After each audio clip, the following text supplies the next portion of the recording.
আমাদের মানব জীবন খাদ্য নির্ভর এবং এই জীবনে খাদ্যের প্রধান উৎস কৃষি। ধান চাষ করে প্রকৃতিকে সংরক্ষণ করা যায় এই ধরনের একটি প্রযুক্তি এডব্লিউডি, ধান চাষে সেচ প্রযুক্তি। এইটি প্রয়োগে সরকারের পাশাপাশি বাংলাদেশ বন্ধু ফাউন্ডেশন বেসরকারি সংস্থা হিসাবে পথিকৃৎ ভূমিকা পালন করছে। তো তারা একটি সম্ভাব্যতা, এটি সারা দেশে সম্প্রসারণের সম্ভাব্যতা যাচাই করার জন্য বাংলাদেশ বন্ধু ফাউন্ডেশনের পক্ষ থেকে যে একটি সমীক্ষা করা হয়েছে, সেই সমীক্ষার ফলাফল আজকে উপস্থাপন করা এবং আপনাদের মূল্যবান বিশেষজ্ঞ মতামত সংগ্রহের উদ্দেশ্যে আজকে এই কর্মশালা আয়োজন। জার্মান একটা উন্নয়ন সংস্থা জিটিজেডের সহায়তায় বাংলাদেশ বন্ধু ফাউন্ডেশন তার কার্যক্রম শুরু করেছিল বন্ধুচোলা দিয়ে। সেই বন্ধুচোলা আজকে সারা বাংলাদেশে অনেক দূর আগেছে। সে বাংলাদেশ বন্ধু ফাউন্ডেশনের যে বিষয়গুলো, বন্ধু ফাউন্ডেশন 7টা স্তম্ভের উপরে তার কাজকর্ম চালিয়ে যাচ্ছে। সে 7টা স্তম্ভ কি? একটি হলো মানবিকতা, 2 নম্বর হলো স্বচ্ছতা, দক্ষতা, আন্তরিকতা, জাতি ধর্ম বর্ণ নির্বিশেষে সকল মানুষের প্রতি সাম্য, প্রকৃতির প্রতি ভালোবাসা। এই 7টা স্তম্ভকে কেন্দ্র করেই বাংলাদেশ বন্ধু ফাউন্ডেশন তার কাজ করে যাচ্ছে। আমরা উপস্থাপন করতে যাচ্ছি আমাদের ফিজিবিলিটি স্টাডিতে আমরা কি কি কার্যক্রম সম্পন্ন করেছি এবং এখান থেকে আমাদের ফাইন্ডিংসগুলো কি ছিল। আমাদের প্রতি কেজি ধান উৎপাদনে ৩,৫০০ থেকে ৪,০০০ লিটার পানির প্রয়োজন হয় এবং দিনে দিনে আমাদের দেশের পানির যে স্তর সেটা নিচে নেমে যাচ্ছে এবং এটা আমাদের জন্য একটি বড় থ্রেট হয়ে যাচ্ছে, যেহেতু আমাদের দেশ কৃষি নির্ভর দেশ। তো এবং এখান থেকে আমাদের যে বিষয়টি ঘটে, প্রডিউস মিথেন। আমরা জানি যে গ্রিন হাউস গ্যাসের জন্য অন্যতম দায়ী একটি গ্যাস হলো মিথেন এবং এই যে ওয়াটার লগিং সিস্টেম, আমরা ট্র্যাডিশনাল যে সিস্টেমটা ফলো করছি, সেই কারণে মিথেনের প্রোডাকশনটা অনেকাংশেই বেড়ে যাচ্ছে, যেটা আমাদের জন্য আরো বড় একটা থ্রেট ক্লাইমেট চেঞ্জের পার্সপেক্টিভ। অনেক যে আমরা মাটি দেখেছি, সেখানে আমরা 5 প্রকার মাটি পেয়েছি: কেলে, কেলে লোম, স্যান্ডি লোম এন্ড স্যান্ডি।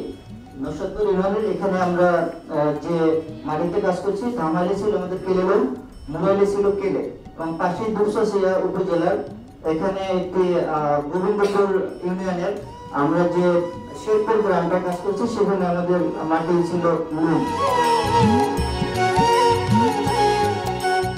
যারা নন গভর্নমেন্ট অর্গানাইজেশনগুলি আছেন, অনেকগুলি ভালো ভালো কাজ বাংলাদেশে এই পর্যন্ত আপনারা করে আসছেন এবং বন্ধু ফাউন্ডেশন সারা দেশে তার বন্ধুচোলা দিয়ে পরিচিতি পেয়েছে।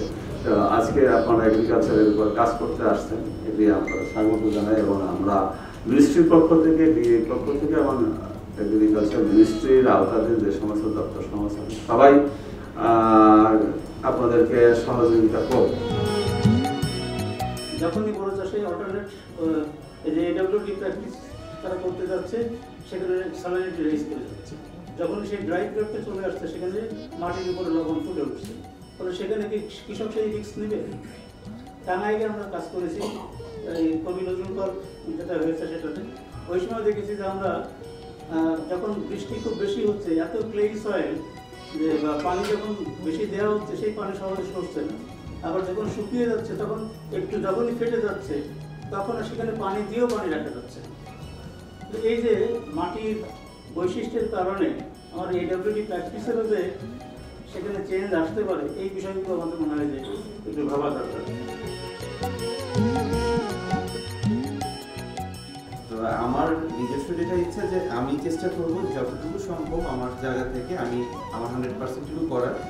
এখন এই জায়গা থেকে আমি ডিএই অথবা মিনিস্টার অফ এগ্রিকালচার সব সর্বপরিসরে সবার কাছ থেকে আমি সহযোগিতা কামনা করছি। কৃষির সাথে যত কিছু সম্পর্কিত সেগুলো সবগুলোকে যাতে আমরা অ্যাডজাস্ট করতে পারি। আমরা একটা প্রজেক্টে এক জায়গায় চেষ্টা করছি যে এই ওটাকে আমরা, আপনারা তো কৃষির মানুষ, তারা তো অবশ্যই জানেন, আমার জন্যই কম পরিচিত, সেটা হচ্ছে সাস্টেনেবল এগ্রিকালচার ল্যান্ড ম্যানেজমেন্ট, যেখানে সবগুলো ইস্যু আসতেছে যেগুলো মৃত্যুঞ্জয় দেব এখানে উপস্থাপন করছেন। আমরা ওগুলোকে অ্যাড্রেস করার চেষ্টা করছি, আমরা নিজেরাও কিন্তু জ্ঞান অর্জন করছি। এই জ্ঞান অর্জন করে যাতে আমাদের জ্ঞানটাকে বাংলাদেশের মানুষের, প্রাথমিকভাবে বাংলাদেশি বলি, বাংলাদেশের মানুষের কাজে লাগানোর চেষ্টা করতে পারি, সেটা আমাদের উদ্দেশ্য। ওয়ার্কশপ যে আজকে সেটা হলো যে আমার আরো কয়েকটা বিষয় ভালো লেগেছে, সেটা হলো যে বন্ধু ফাউন্ডেশনে যে 7টি স্তম্ভ, তার 1 নম্বরে আছে মানবতা। তো আমরা এটা আমি হু আই এম কিংবা হু ইউ আর, এখানে যদি আমি যে কেউ হইতে পারি, কিন্তু আমার মধ্যে যদি মানবিকতা না থাকে তাহলে এটা আমাদের সমাজের জন্য এটা ভালো কিছু না। তো সেই জন্য আমাদের মানবিক হওয়াটা অত্যন্ত গুরুত্বপূর্ণ। অন্তত অন্যের দুঃখে, অন্যের সুখে আহা উ বলার যে মানসিকতা, এইটা যাতে আমার মধ্যে থাকে। আয়োজনের জন্য এবং এখানে আমাকে এসে চেয়ারপারসনের দায়িত্ব পালন করার জন্য আমি আবারও ধন্যবাদ দিয়ে বক্তব্য এখানে শেষ করছি এবং আজকের কর্মশালা এখানেই সমাপ্ত ঘোষণা করছি। সবাইকে ধন্যবাদ।